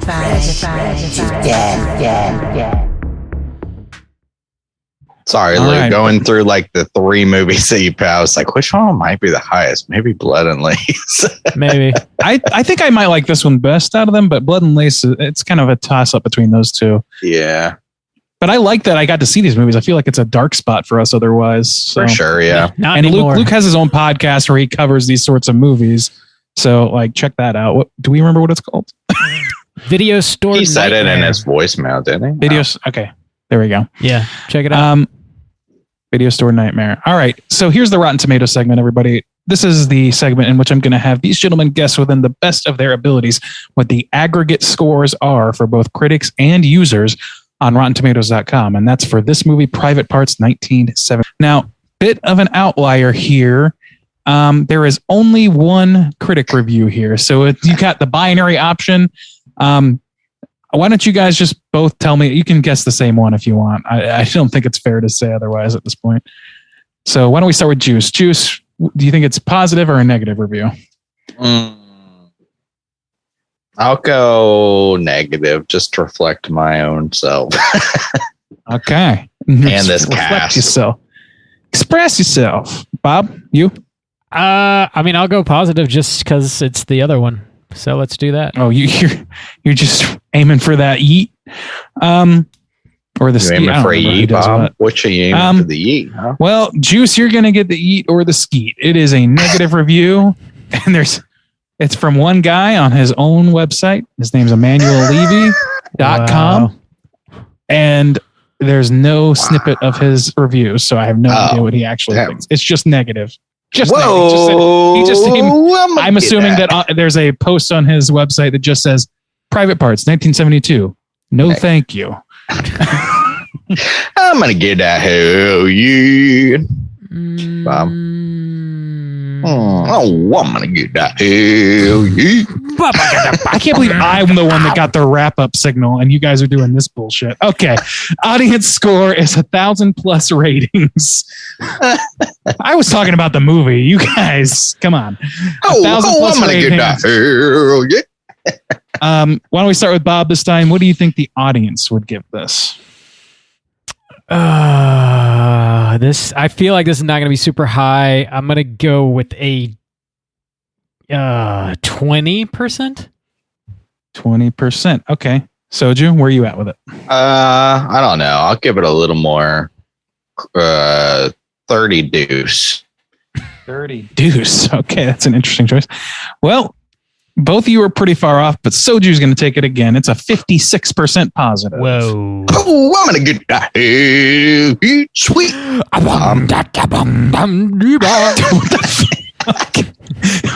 Okay. Hell yeah. Okay. So in lieu of reading a negative review from the critics, as I usually do for laughs, I'm going to read a negative review from the users. A very dangerous game indeed. Oh boy. Here we go. Here's a 0.5-star review for this film from Scott C. It reads, probably one of the worst movies ever, involves sex with a huge water balloon. Big payoff, dude has tits. Wow. What a review. There you go. Yep. Thank you, Scott. Big payoff. Big payoff. Huge Well, well, at least the dude had some tits. Yeah, big payoff. It all came back around in the end. Hell Dude yeah. Dude has sex with a giant water balloon. Giant water balloon. That shit cracks me. So there you go. Oh, doing my what the critics God. never do and actually making us laugh. So that's our Rotten Tomatoes segment. Congrats, Soju. Bob, better luck next time. Thank you, sir.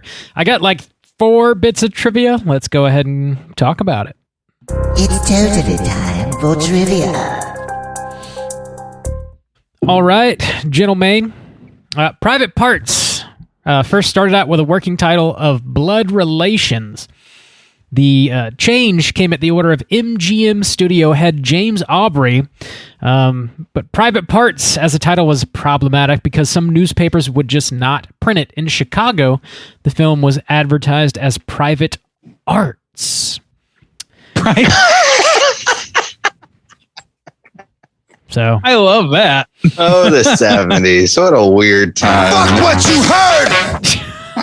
how many people went to watch that Art. thinking it was going to be like really like highbrow, artistic, like Private art. Okay. I wonder. Oh, God. What kind of arts do people do in private? Is this man having sex I with wonder- a giant water balloon?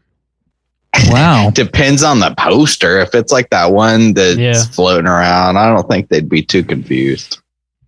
Poster? Oh, yeah. Well, yes. Yeah, not at all. The producer of this movie, a feller by the name of Gene Corman, who is indeed the brother of Roger Corman. He convinced MGM to allow New York City-based underground filmmaker Paul Bartel to direct his first feature-length film. It was originally supposed to have been directed by Andrew Davis, who remained the cinematographer when he was replaced by Bartel. Location shooting took place in the King Edward Hotel near Skid Row, Los Angeles. The screenplay by Philip Kearney and Les Rendleson was based on the real-life people they had met in Los Angeles in the 1960s. That's kind of interesting. Finally here, when the film was test screened for audiences, the results were so bad, the studio decided to release the film under its, quote, Premiere Productions subsidiary, along with 2 standard horror films. It was then shelved.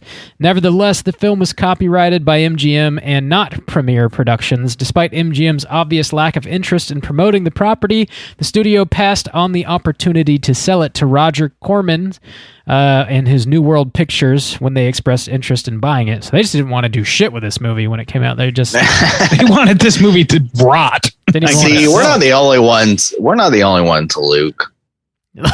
Makes me feel better. Do you want to identify with the shitty movie executives? I don't really want to do that. Well, I'm just saying that our opinion is valid. Around here, that means big money. And shared. Opinions. They are opinions. They are like assholes, they say. They're shitty. They're all shitty. They're all shitty. Everybody. Damn, my asshole's clean, nice and bleached and everything. Well, then you bleach after every usage. My After God, every, I guarantee you, it's not clean. It is bloody if you're doing that shit. Randy, just spritzing bleach on my asshole after every shit. God. Yeah, I don't think that's gonna work out in your favor, buddy. The seat of all of Soju's shorts is just bleached. It's just bleached out. It's acid wash asshole. Just the ass. No other part. What? It's a style. Oh, white just a pure white stain on your Levi's asshole. Oh no. We've entered some weird territory. We have. Well, this movie invites that, so. It does indeed. That's all the trivia I have tonight, gentlemen. Let's go ahead and talk about Cooter of the Week. Straight chillin'. Cooter Order of the week!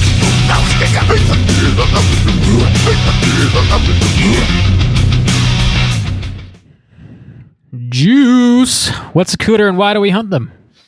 Cooter is a character type and a straight chillin' exclusive. Cooter must hit 3 of these 5 points to be considered a cooter, and we want the cooter with the most points. The 5 points of cooterdom are sexual deviance, manipulation, smug arrogance, overall looking attire, and overall patheticness. Boys, we might have a few cooters this week, I believe. Who should we nominate first? Maybe Martha? Martha is my first. Let's start with Martha. Yeah. All right. She's got manipulation on lock. Sure. She manipulates her daughter into being a man. She also kind of manipulates everybody within the hotel in some kind of way, I think. She is smug arrogance, I would say. I think she hits, I think that's probably her. Well, no, manipulation is up there too. So smug arrogance, she's really high on. Can we give her a look and attire for ending up in the crazy lingerie? I don't think so. I don't think she chose that. I thought she was looking pretty good, to be honest. Yeah, you would. Well, damn, baby. It's right up your alley, Bob. Call Martha up. Call Martha. Is she pathetic in any points?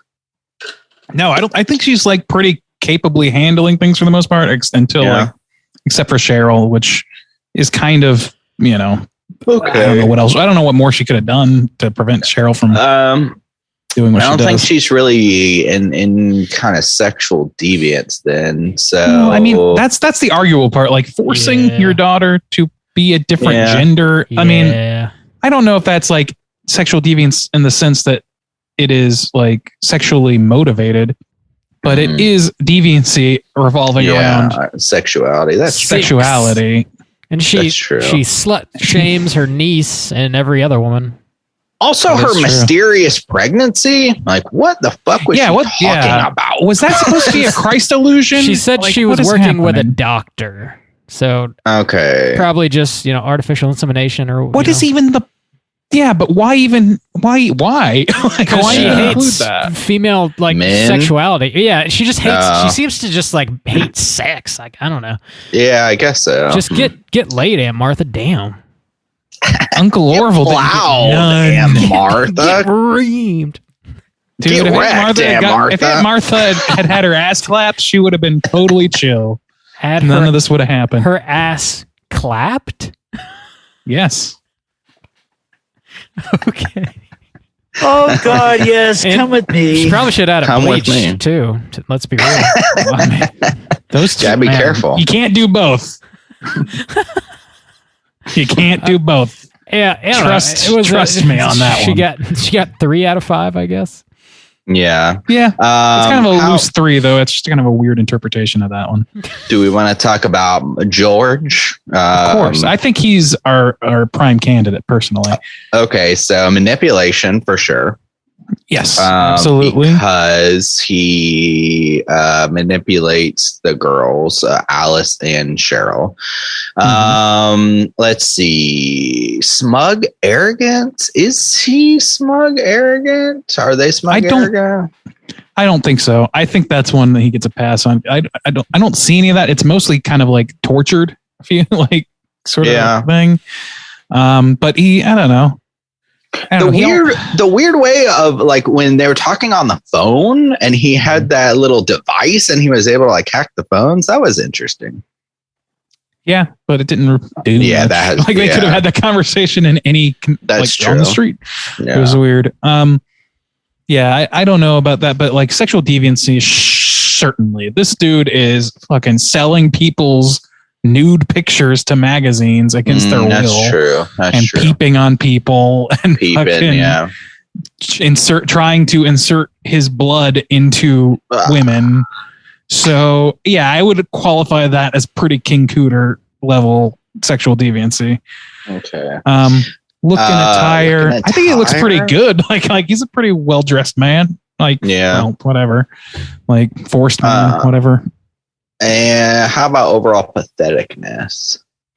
I think pretty pathetic. To me, And I know there's a like, I don't want to like in the confines of a movie as silly as this, it's dumb to me that this character conforms to anything that Martha tells him to do.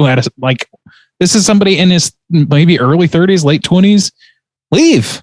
Be your own person. Be your own man or woman or whatever, and just go be a photographer and stop creeping on people. You could just be a person like anybody else, but you like if this was reality, I mean, like trauma and all that shit. I can understand like people getting fucked up, but this movie's too silly for me to support that theory, in my opinion. Yeah. Yeah. So sounds like George is gonna beat out Martha. Hit 3? Well, I don't know. So he got 3, right? Manipulation, sexual deviancy, patheticness. Yeah, and then Martha got smug, arrogant. Well, I guess, we weren't sure about sexual deviancy. Kind of, yeah. Ish. Okay, whatever. Yeah. George. What about Cheryl?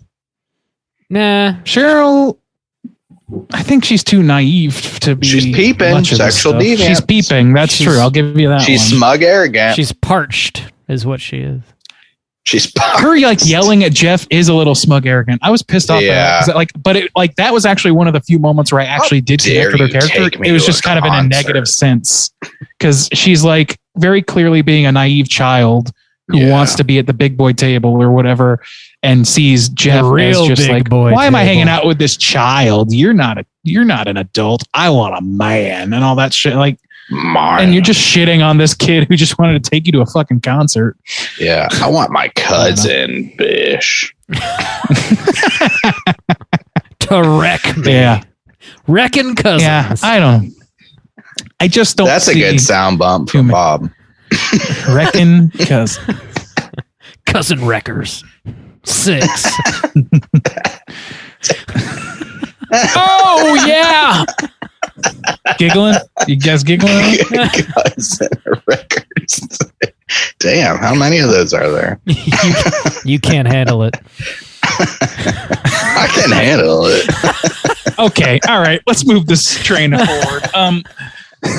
Any other cooters to speak of? I bleach my asshole daily. I can handle it. Buddy, I'm surprised you can sit. It's got a bidet full of bleach. Just a super soaker. Hit me. Just straight uncut bleach. Gotta keep it clean. I'm so dirty. Clean me. All right. Yeah, I think we got George, our King Cooter, in my opinion. I think it's George. Yeah. Jorge, we got him. That does it for Cooter of the Week. Let's go and talk about what we've been watching. Hey gang, what you been watching? Randu, what have you been watching? Well, let's see. There's been a few things I'm going to prioritize here, though.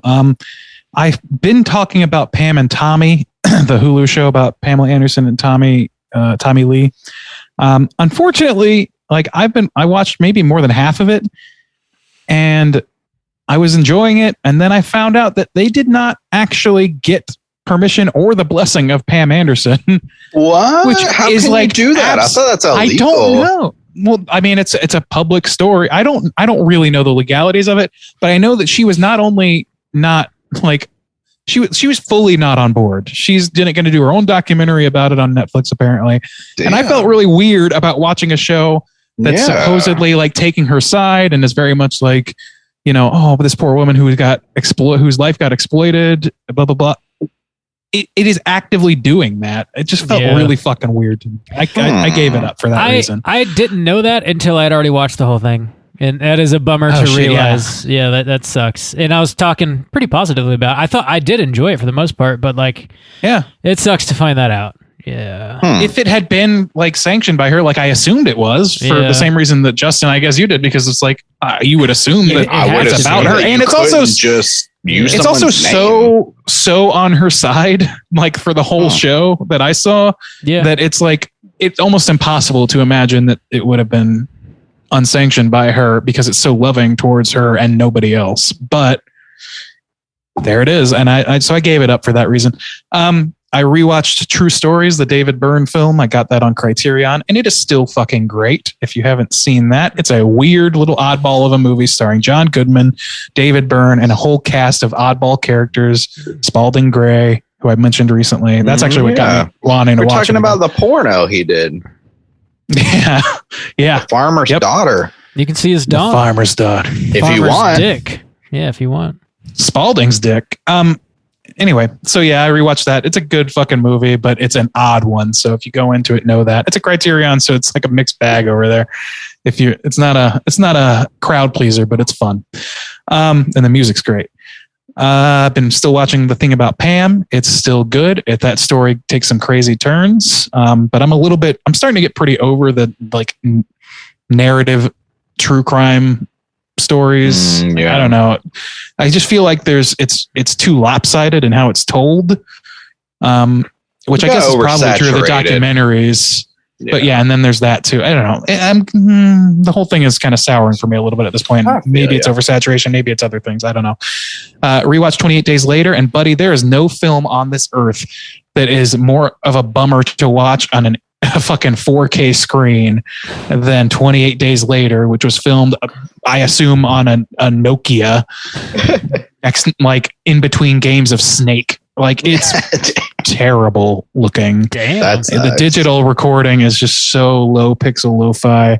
It's tough to look at, but it's still a great movie otherwise, which is why it's such a bummer. And then last but not least, certainly not least, I watched an early screening of A24's Everything Everywhere All at Once, which I raved about instantly on the Slack, and I have to rave about here. It is fucking great. If you have even a passing interest in movies like The Matrix, Lady Bird, if you like Rick and Morty at all, like the Russo brothers are involved. I believe they're producers. The directors are people that directed a fuck ton of popular music videos, including Turn Down for What, which is probably the best accurate representation of the kind of like humor and stuff involved in this show, this movie. But it's a really fucking great story. It's like some of the best editing I've seen in a long time. It's going to blow the fuck up, and I'm guessing. I could be wrong about that, but I think that people are going to love this movie to a point where it's kind of a flashpoint for the year, I think. I see it being a crowd pleaser, which is great because it's also an original property. And among other things, it has some badass fight sequences from, oh my God. I'm gonna have to look up the actress's name. I'm completely blanking on it, but it's got the kid who played Data is in this. He's a full grown adult. He hasn't acted in like 20 years. Wow. Ki Huan. I'm fucking that up horribly. He's back. He's great. Michelle Yeoh is who I'm thinking of, and who is like a very well-known kung fu actress. I didn't know much about that because I'm not big into kung fu in general, but man, she carries this movie on her back. It's fucking great. It's great. Go watch it in a theater. If you are a theater goer of any kind, this is a movie that you want to see in a theater. And if you're comfortable with the COVID situation, which I've slowly come around to be. So there you go. That's my what you've been watching spiel. Hell yeah. I'm going to go watch that this weekend. Sold. You should. I want to talk about it with somebody so bad, but I saw an early screening and nobody's fucking seen it yet. Yeah. Give me a week. Juice, what you been watching? I watched Mad Max Fury Road again, and that, talking about theater experiences, that is like my best memory, I think, of being in a theater. I had never watched a Mad Max movie before, and I went into that movie pretty blind when it was in the theater, and just loved the shit out of it, and I've like loved the shit out of it ever since. That movie's so fucking fun, and looks amazing, and I just love that movie. So I watched that again. I watched some movies that I had never seen before. Murder on the Orient Express is a 2017 film. And then they had another like kind of sequel or whatever, Death on the Nile, which is from this year, which is what prompted me to watch these kind of movies, or watch these movies. I watched the second one first because I didn't realize they were like tied together or whatever. But they are... That's the Poirot movie, right? Yeah. So they're based on novels from like the 30s, mystery novels. The train one is, obviously been used in a lot of cultural things, the train murder mystery, who done it kind of situation. That might be the most well-known version of it is the 70s. Like, there's a Express 70s one is film. so like kind of like that's like the thing that I think most of those kinds of movies are drawn after. Yeah. It was so influential. So it's pretty fun because, they're set in the 30s. And so they have like they're set in the 30s. They got beautiful locations. One is in Egypt on the Nile. And this, like, in both movies, you're just following like these rich ass people. So, they're staying in like this baller ass train and it just looks very beautiful. And it's fun because it's kind of got this adventure-y aspect, but mostly it's about these like murder mysteries. You follow this detective who's kind of trying to catch a killer both times. And I don't know, they were fun. Not like didn't blow my dick off or anything, but I enjoyed them. They were fun, kind of refreshing, different kind of movies for right now. I don't know what's going on in America, but Disney Plus has like a horror section, and a lot of it is from like Fox. They have like the entire X-Files on there, all X-Files. Nice. So the X-Files movies. I don't know if that's happened yet in America, but in Korea, they got like a bunch of baller shit. They've got the whole Alien series on there too, like Prometheus and like everything. Yeah, I think that's a rights thing because like the streaming network has fractured so much from just being Netflix and Hulu over here or whatever to being like a dozen and a half individual things that I'm sure the X-Files is on like Paramount Plus or some shit. I gotcha. Okay.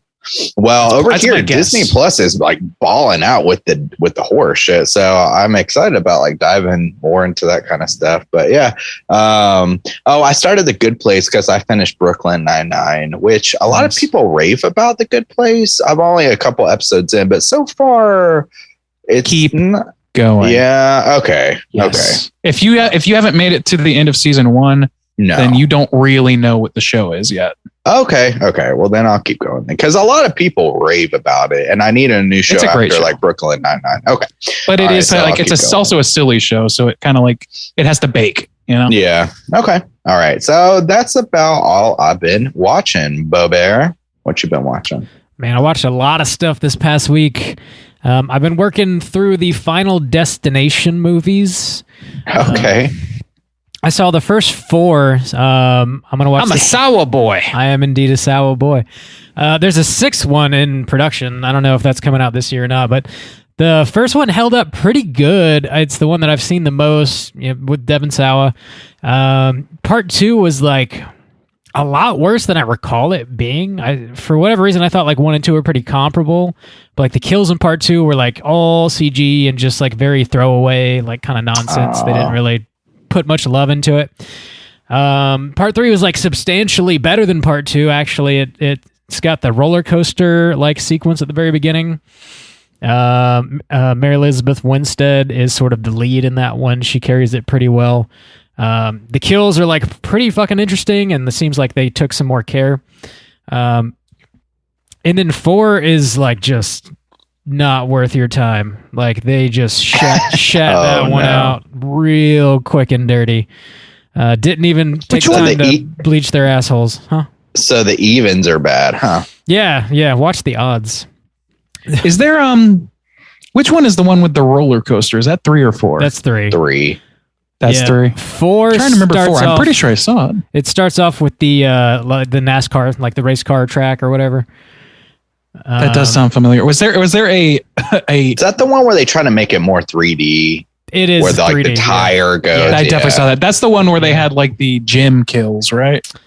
Wasn't there like at least one in a gym? Yeah, this dude's getting real swole, and then his head gets popped. Whoa, spoiler. But I don't know why that's the thing I remember about that movie, but that is. He was very sensual, Randy. Part 4 ends in like the last kills are you don't even see them. It cuts to credits, and they're like sort of like line drawings of what's happening instead of like actually just showing you what happens.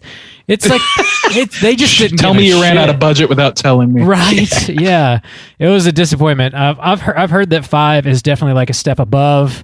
So I'm gonna watch that one. I revisited 1 Hour Photo, which is that Robin Williams sort of like thriller. Shit, that's a dark one. It's dark. Yeah, I hadn't seen it since it came out, and it wasn't like as disturbing as I recall it being. That's probably just because everything that's come out since then and just like life in general is so jarring and difficult that like to watch this dude kind of stalk this one family, and I won't spoil the ending, but it's just not that fucked up. It's like it's not okay. It's not okay, but it's like not. It's not what Bob's frog is totally boiled. Yeah. Anyway, this frog has been boiled to Bob's completion. okay with peeping. He's okay with stalking. I did like it though. It's definitely worth watching. Robin Williams kills it. I also rewatched the remake of Maniac with Elijah Wood as the Maniac. The diddler himself. Oh my god! Allegedly, you wish he'd diddle you. That's what you really want. I wish. Diddle me, Mr. Wood. You have not convinced me that you would be upset if you found out you were right. True. Well, if I was right, I'd be happy he was caught, obviously. Obviously. Yeah. Oh, yeah. That's what it is. It's about the justice. It's always been about the justice.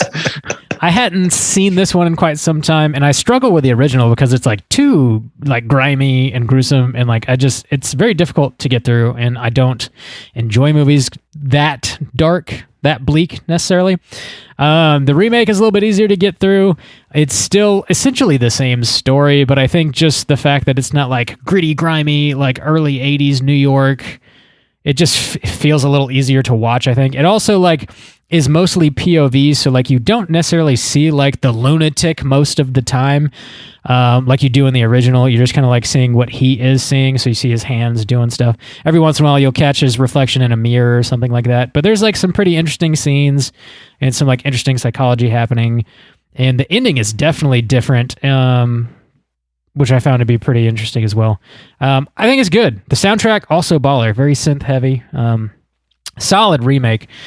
And finally, I also watched the entirety of Dexter New Blood, which I'm going to record a mini cast on, so I won't get too deep into my thoughts on it, but I will say it's certainly a massive improvement upon the season 8 with the original series finale.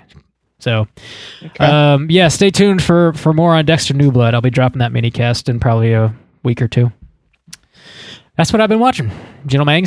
We got one more segment to get to. That is, of course, our Hotline Screams. Hotline Scream.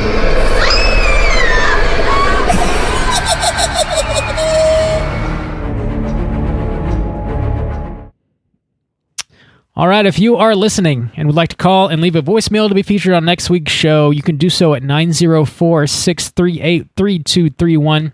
We got 2 voicemails, and we also got an email we got to read. First voicemail we're going to hear from our boy, Brandon. Let's hear what Brandon has to say. What up, bitches? It's Brandon coming at you live from my living room. Just calling in about your guys' prompt from this week's episode of X. What do you think the next one, after parole, will be?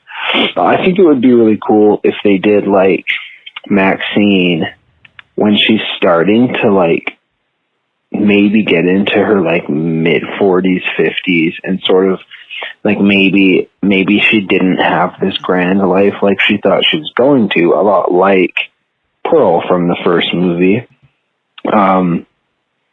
And going from there, and like what, like maybe she is like becomes sort of like fucked up and like trying to do anything she can to have that X factor, to have to not lose that like spunk, right?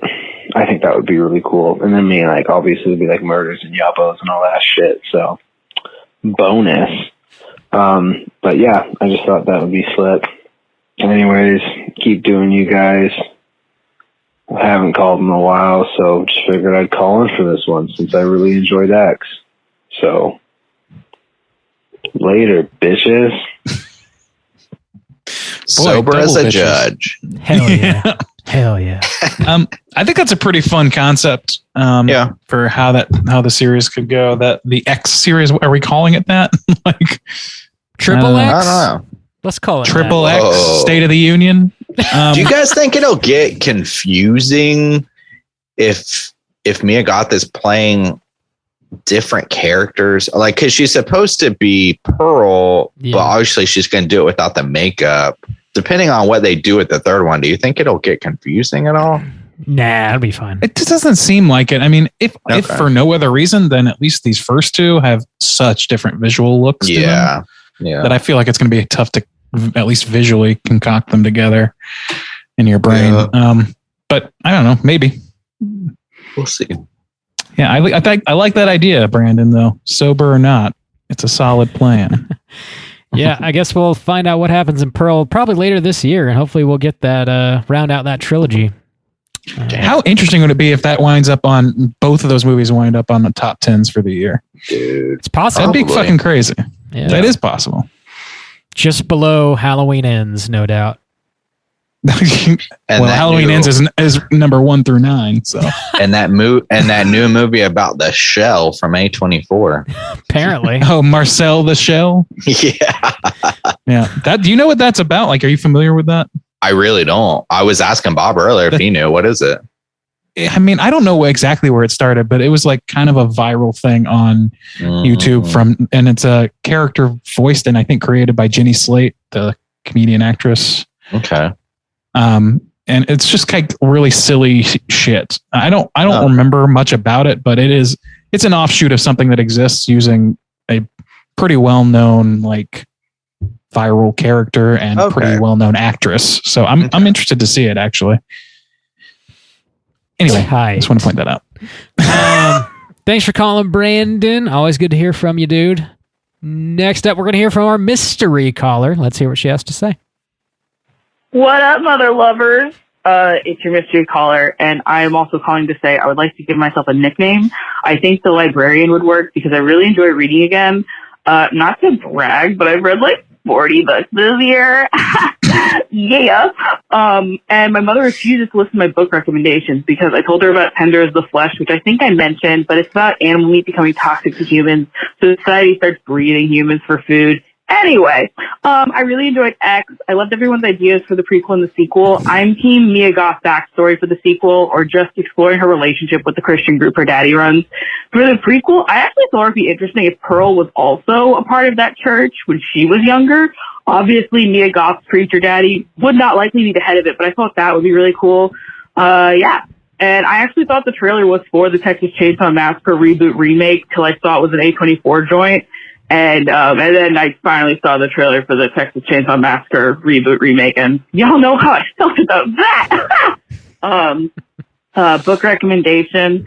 Right now I'm reading Swan Song by Robert, I think McCammon is his name, but it's compared a lot to The Stand by Stephen King, but Swan Song is infinitely better. So yeah, they're both around lots of pages. Swan Song is 900 and something, and The Stand's like 1,300 and something. Yeah, so have a good one. Hugs and kisses. Thank you, the librarian. I like it. Approve the new nickname. The Libacious Librarian. Of books. No. It's the Liberian. I'm pretty sure that's what you said. That's definitely it. Yeah, I like that. We'll roll with that. Yeah, holy shit. 40 books this year. It's April. That's like 2 a week. That's nuts. More. I am struggling to finish my second book this year so bad. I am deeply ashamed right now. Wow. Yeah. Thanks for sharing the book recommendations, especially if they're about cannibalism. That is certainly up our alley. Maybe Randy will read that. We'll get a full book report. Yeah, in like 17 years. I think we've only had 13 weeks so far this year. That's crazy. Yeah. Reading like 3 books a week. Yeah, it's pretty nuts. Good for you. Oh my Lord. Damn. Yeah. Blasting through them. They don't call her the librarian for nothing. That's what they call her. Thanks for calling in, librarian, the librarian, our librarian. Again, if you would like to call and leave a voicemail to be featured on next week's show, you can do so at 904-638-3231. Gentlemen, do you guys have any prompts you want to throw out for next week's show? Are you going to read the email? Yeah. Okay. It's like, Bob, don't do this to me again. Don't do this to me. Don't do this to me. I thought we had a prop. Didn't we have a prop during the movie review, maybe? I don't know. Do you like sexy Jesus? Is that a kink that you are into? Oh, yeah. Did you have a sexual awakening due to Jesus? Also, if you do like this movie, I'd like to hear from you. And I liked hearing Luke's take on it. I want to hear what other people have to say. If you are a fan of this or a fan of Paul Bartel or whatever, hit us up. Let us know how wrong we are. Yeah. Correct us, or just share your opinions. Also, how often do you bleach your asshole? Daily, hourly? Is it 3, 4, 5 times an hour? 5. What are we talking here? Do you just sit in a bucket of bleach? I just sit in bleach all day. I butt chug bleach on the rig. My God. I don't think that's good. No COVID for me. You burn it out from your butthole. That's what the doc said. Just hollowing myself out. Oh my COVID can't survive. Oh my God. Oh, this lockdown has really done some shit to our brains. That's how you get COVID, from the butthole. From yeah, it's transmitted anus to anus, of course. You only get it if you do ass to ass. Forever. That's just science. I don't know what to tell you. That's just science. It's science. I don't know what to tell you. Anyway, I don't make the rules. I just poop it out. Call in and tell us about your butthole bleaching experience and also your experience with sexual Jesus. Maybe they're one and the same. The horny trinity, as it were. God damn. I have a daddy kink. We do have an email. You crossed the line. Heavenly Father. Just kink. then. That's when the line was crossed. Not an hour ago. We do have an email to read. This is from our boy Tom Panditch. He wanted to weigh in about the Beyond. He had some more thoughts about it. He goes on to say, okay, so I figure I should give a little bit more detail on why I love The Beyond. I agree the acting is very wooden and the story is pure nonsense. There are a lot of flaws to be pointed out in this one. The one thing about The Beyond that does better than a lot of other films is establishing a mood. I think that mood is what is most important in a horror film for me personally. My favorite films like Suspiria, Videodrome, Phantasm all establish bizarre moods and tones. The Beyond, for me personally, is like few things I've seen. The iconic shots and effects have stayed with me for years. A film can be lacking in the core elements of storytelling and presentation if it makes an impact for me. I care more about the raw emotion horror inspires in me, opposed to telling a coherent story. That's not to say I don't appreciate a good story or can tell a bad movie from a good one. It's just that many of my favorite films all seem to keep style as primary strength of those films. I get why Soju doesn't care for this, and this is not a normal way of looking at movies. The Beyond just clicks for me as a tone piece, as do several Italian films. Because of the overdubbing, an Italian film from the 70s or 80s takes on a very dreamlike quality, which is my favorite thing. I can recognize something like Shocking Dark as a piece of shit, but I feel like it's an interesting piece of shit. You can accuse Italian films of being cheap, moronic, poorly acted, and generally terrible, but I feel like boring isn't something you can hurl at them. Thanks, Tom. Oof. Well, Tom, I mean, I respect that opinion, certainly. And I tend to agree. Like, I agree about all those other movies you talk about establishing a good tone. I didn't feel that with The Beyond. And I definitely do see it as boring. I think that movie is pretty dull. That's what's crazy to me, to say, like, what I really care, like all those other, like Videodrome, like all the other ones you mentioned, I could be like, yeah, that has a mood. It's crazy to me that several people call and be like, I really care about mood, and the Beyond really hits it, because it's like, to me, saying like, I really care about rich taste, and so I love this bowl of plain rice. It's like, what? Like, what mood? Like, I don't get it. Like, I'm just not seeing. He says it's dreamlike. I just don't. I can understand to some extent the idea that it's dreamlike, but I didn't feel it that way, and it's not the kind of dream that like dreamlike feeling that leaves me motivated to keep watching or keep participating in it. Yeah. The way that like Videodrome is like that's a dreamlike movie that I fucking love. Phantasm too. Like, that's great. Yeah. For the same reason, but like I just don't see it. It's too inept in so many categories, and also just doesn't like land as emotionally resonant in really any way for me. But teach their own. Like, the Italians have failed me a few times from that era.